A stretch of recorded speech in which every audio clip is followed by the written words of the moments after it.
જૂનાગઢ જિલ્લામાં હવામાન વિભાગની ભારે વરસાદની આગાહી કરવામાં આવી છે। વરસાદી માહોલને પગલે પ્રવાસીઓને સૂચના આપવામાં આવી છે કે ધ્યાનમાં રાખીને અને ઉષા બ્રોકો કંપની સંચાલિત ગિરનાર રોપવે છેલ્લા 6 દિવસથી બંધ રાખવામાં આવ્યો છે। તો જુલાઈ મહિનામાં અત્યાર સુધી કુલ 20 દિવસ રોપવે સેવા હવામાનની પ્રતિકૂળ પરિસ્થિતિને કારણે સ્થગિત રહી છે। સત્તાવાળાઓએ જણાવ્યું છે કે હવામાન અનુકૂળ બન્યા બાદ જ રોપવે સેવા ફરી શરૂ કરવામાં આવશે। બીજી તરફ જૂનાગઢ શહેર અને જિલ્લાના વિવિધ વિસ્તારોમાં છૂટાછવાયા વરસાદી ઝાપટા નોંધાઈ ચૂક્યા છે।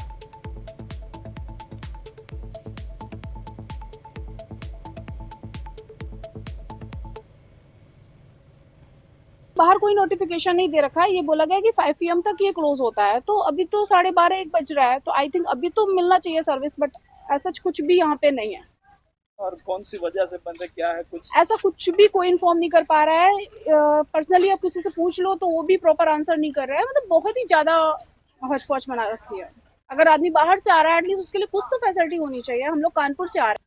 गिरनार रोपवे हाल घણા સમયથી આ બંધ છે। સેફટીને હિસાબે બંધ છે, કઈ રીતે બંધ છે, ખાસ કરીને આપણે રોપવે પાસે જ અત્યારે છીએ અને હાલ વિરોધ પક્ષના નેતા આપણી સાથે છે। આમ જોવા જઈએ તો ઘણા સમયથી આ રોપવે અને મેં વાત કરી તો એવું કીધું કે સેફટીને હિસાબે અને પવનની થોડી ગતિને હિસાબે બંધ છે। શું કહેશો? જુનાગઢમાં આપણે જે ગિરનાર ક્ષેત્રમાં આપણે જોઈએ કે અંબાજી મંદિર ખાતે જે તળેટીથી રોપવે જે છે એ અવારનવાર આપણે જોઈએ કે બંધ રહેતી હોય છે। મુખ્ય કારણ છે કે પવન અને ખરાબ વાતાવરણ એને હિસાબે બંધ કરી સેફટી પર્પઝના હિસાબે। આપણે જોઈએ કે એક મહિનાથી આ સતત જે વરસાદી વાતાવરણ છે, પવન ખૂબ છે, એટલે સેફટી માટેથી યાત્રિકોની સુરક્ષા માટેથી આ રોપવે છે એ બંધ કરવામાં આવતી હોય છે। પરંતુ એક મહિનાથી આપણે જોઈએ કે સતત વાતાવરણ છે એ ખરાબ થતું જાય છે અને હજી પણ થતું જાય છે।